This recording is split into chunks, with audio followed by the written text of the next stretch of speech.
ನಮಸ್ಕಾರ ಎಲ್ಲರಿಗೂ ಚಕ್ರವರ್ತಿ ಯೂಟ್ಯೂಬ್ ಚಾನಲ್ಗೆ ಸ್ವಾಗತ ಮತ್ತು ಸುಸ್ವಾಗತ. ಸೌಜನ್ಯ ಪರ ಹೋರಾಟಗಾರರಿಗೆ ಚಕ್ರವರ್ತಿ ಮಾಡ್ತಕ್ಕಂಥ ನಮಸ್ಕಾರಗಳು.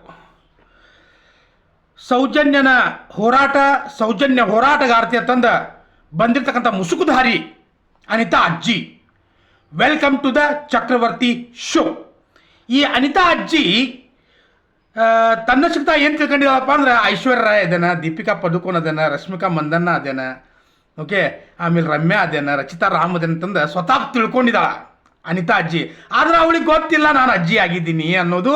ಆದ್ರೆ ನನಗೆ ಈಗ ಗೊತ್ತಾಗ್ಯದ ನಿನ್ನಿಂದ್ರ ಇವಳು ಅಜ್ಜಿ ಅಂತಂದು.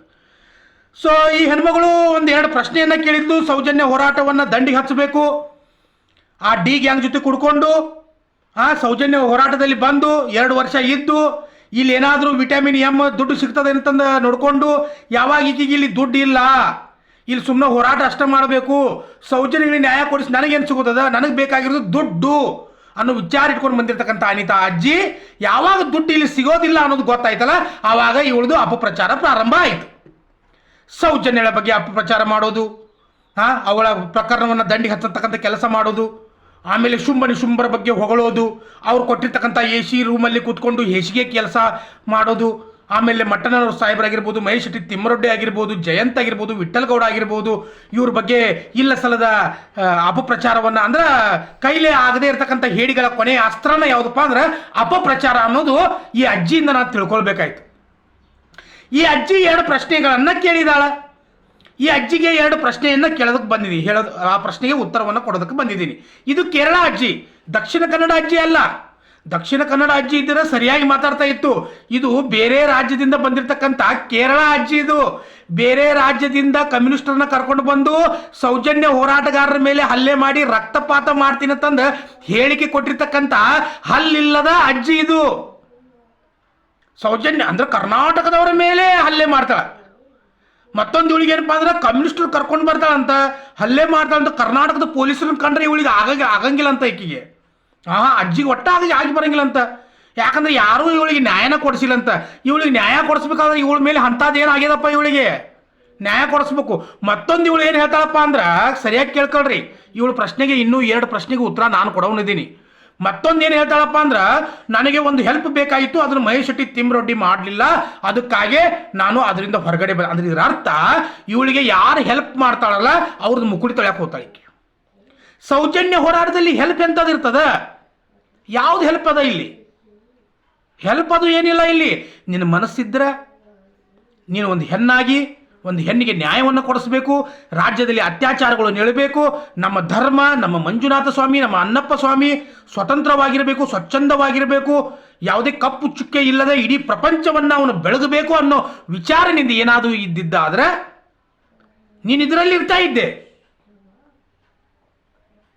ನಿನಗೆ ಅದೆಲ್ಲ ಬೇಕಾಗಿರಲಿಲ್ಲ.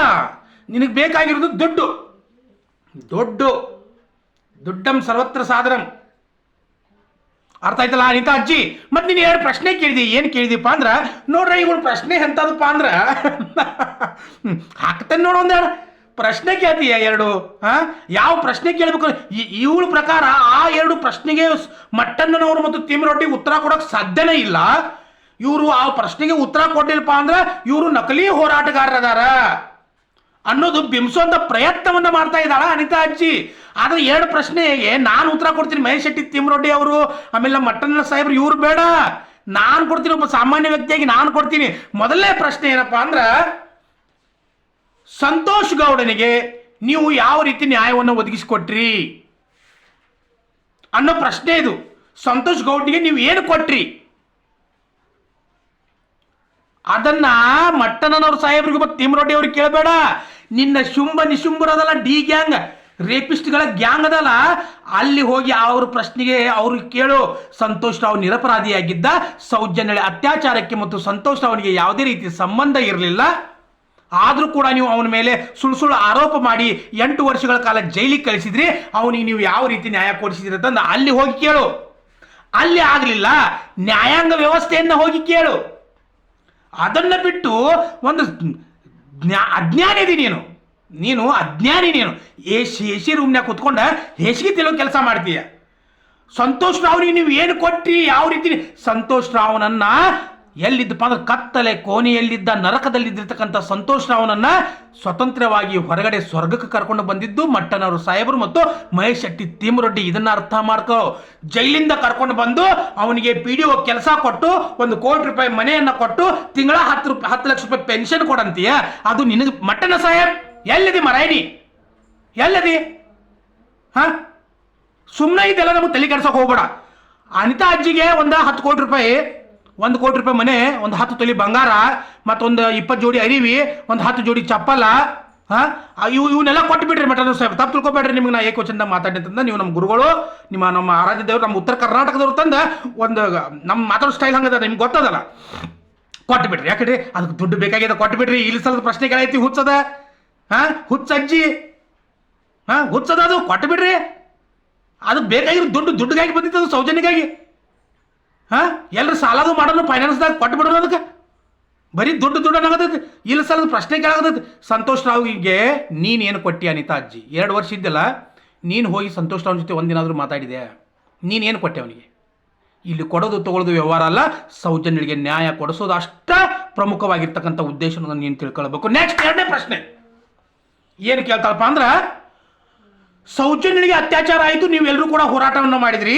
ಅಕಸ್ಮಾತ್ ಅದೇ ಜಾಗದಲ್ಲಿ ಆ ಭಟ್ಟರ ಹುಡುಗಿಗೆ ಅಂದ್ರೆ ಬ್ರಾಹ್ಮಣರ ಹುಡುಗಿಯೇ ಅತ್ಯಾಚಾರ ಆಗ್ತಾ ಇತ್ತಂದ್ರೆ ನೀವೆಲ್ಲರೂ ಬರ್ತಾ ಇದ್ರೇನಾ?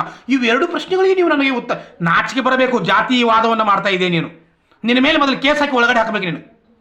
ಅಂದ್ರೆ ಸೌಜನ್ಯ ಒಕ್ಕಲಿಗ ಸಮಾಜದವಳು ಆ ಭಟ್ಟ ಹುಡುಗಿ ಬ್ರಾಹ್ಮಣ ಅಂದ್ರೆ ಅವಳ ಮೇಲೆ ಅತ್ಯಾಚಾರ ಮಾಡೋದು ಪ್ಲಾನಿಂಗ್ ಅದು ಐತೆ ನಿಮ್ಗೆ? ನೆಕ್ಸ್ಟ್ ಏನು ಬ್ರಾಹ್ಮಣ ಹುಡುಗಿನದು ಟಾರ್ಗೆಟ್ ಅದು ಮಾಡ್ಯಾರೇನ ಡಿ ಗ್ಯಾಂಗ್ದವರು? ಅದನ್ನು ಕೂಡ ಹೇಳಿಬೇಡ. ಅಂದ್ರೆ ಇಲ್ಲಿ ಜಾತಿವಾದ, ಜಾತಿ ಬ್ರಾಹ್ಮಣ, ಒಕ್ಕಲಿಗ, ಲಿಂಗಾಯತ, ಹರಿಜನ ಇಂಥವೆಲ್ಲ ಜಾತಿವಾದಗಳನ್ನ ಮಾಡಿ ಬೆಂಕಿ ಹಚ್ಚತಕ್ಕಂಥ ಕೆಲಸ ಮಾಡ್ತಾ ಇದೆ. ನೀನು ಹೇಳ್ಕೊಳ್ತೀಯಲ್ಲ ನಾನು ಬ್ರಾಹ್ಮಣದವಳು, ನಾನು ಬ್ರಾಹ್ಮಣ ಅಂದ್ರೆ ನಿನ್ನ ತಲೆಯಾಗಿ ಇದೈತನ? ಹಂದಿ ತಲೆಯಾಗಿ ಹೇಳಿದ್ದಂಗೋ ನಿನ್ನ ತಲೆಯಾಗಿ ಹೇಳೈತನ? ಇಲ್ಲಿ ಬ್ರಾಹ್ಮಣ ಹುಡುಗಿ, ಲಿಂಗಾಯತರ ಹುಡುಗಿ, ಒಕ್ಕಲಿಗರಾಗಿರ್ಬೋದು, ಹರಿಜನ ಆಗಿರ್ಬೋದು, ಮುಸ್ಲಿಂ ಆಗಿರ್ಬೋದು, ಯಾವುದೇ ಜಾತಿಯ ಭೇದ ಭಾವ ಇಲ್ಲದೆ ಎಲ್ಲ ಕೂಡ ಹೆಣ್ಣು ಒಂದೇ ಕುಲ ಎಂದು ಹೊಡೆದಾಡಿದಿರಿ. ನಿಮ್ಮ ಕುಲದ ನೆಲೆಯನ್ನಾದರೂ ಬಲ್ಲಿರ ಜಾತಿ ಹೀನ ಮನೆಯ ಜ್ಯೋತಿತಾಹೀನವೇ ಅಂತಂದ ದೊಡ್ಡವ್ರು ಹೇಳ್ಯಾರ. ಓದ್ಕೋ ಸ್ವಲ್ಪ. ಭಾಳ ವಿದ್ಯಾಭ್ಯಾಸ ಮಾಡ್ಯಾಳತ್ತ, ಕಲಿತಾಳತ್ತ, ಎಸಿ ರೂಮ್ನಾಗ ಕೂತಾಳತ್ತ, ಹೇಸಿಗೆ ತಿನ್ನೋ ಕೆಲಸ ಮಾಡ್ತಾ ಇದೆಯಾ? ಇಲ್ಲಿ ಬ್ರಾಹ್ಮಣರು ಒಕ್ಕಲಿಗತ ಬೆಂಕಿ ಹಚ್ಚಕದೆ. ನಮ್ಗೆ ಯಾವ ಹೆಣ್ಮಕ್ಳು ಇದ್ರೂ ಕೂಡ ನಾವು ಹೋರಾಟಕ್ಕೆ ಇಳಿತಾನೆ ಇದ್ವಿ ಮತ್ತು ಇಳಿತೀವಿ. ಇದನ್ನ ಮೊದಲು ಸರಿಯಾಗಿ ತಲೆಯಾಗಿ ಇಟ್ಕೊನೇನು.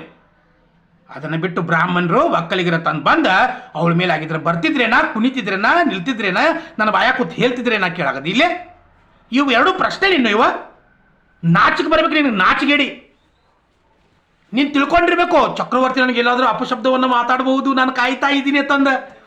ಚಕ್ರವರ್ತಿ ಭಾಳ ಶನಿ ಅದಾವ, ಹೆಣ್ಮಕ್ಳಿಗೆ ಭಾಳ ಗೌರವ ಕೊಡ್ತಾನ. ಓಕೆ. ಮತ್ತು ಜಾತಿವಾದ ಮಾಡೋರಿಗಾಗಿರ್ಬಹುದು, ಆಮೇಲೆ ಇಲ್ಲ ಸಲ್ಲದ ಆರೋಪಗಳನ್ನ ಮಾಡೋರಿಗಾಗಿರ್ಬೋದು, ಮತ್ತು ವಿಶೇಷವಾಗಿ ನಮ್ಮ ಉತ್ತರ ಕರ್ನಾಟಕದವ್ರಿಗೆ ಬೈಯಾರು. ಒಂದು ಮಾತು ಹೇಳ್ತೀನಿ, ನೆನಪಿಟ್ಕೋ. ನಿನ್ನನ್ನು ಕರ್ಮ ಬಿಟ್ಟರು ಉತ್ತರ ಕರ್ನಾಟಕ ಬಿಡೋದಿಲ್ಲ ನಿನ್ನನ್ನು. ಅಕಸ್ಮಾತ್ ದೊಡ್ಡ ಮನಸ್ಸು ಮಾಡಿ ಉತ್ತರ ಕರ್ನಾಟಕದವ್ರು ಬಿಟ್ರಂತ ಇಟ್ಕೋ, ಸೌಜನ್ಯ ನಿನ್ನನ್ನು ಬಿಡಲ್ಲ. ಅರ್ಥ ಮಾಡ್ಕೋ. ಮತ್ತೆ ಬರ್ತೀನಿ. ಜೈ ಹಿಂದ್, ಜೈ ಕರ್ನಾಟಕ.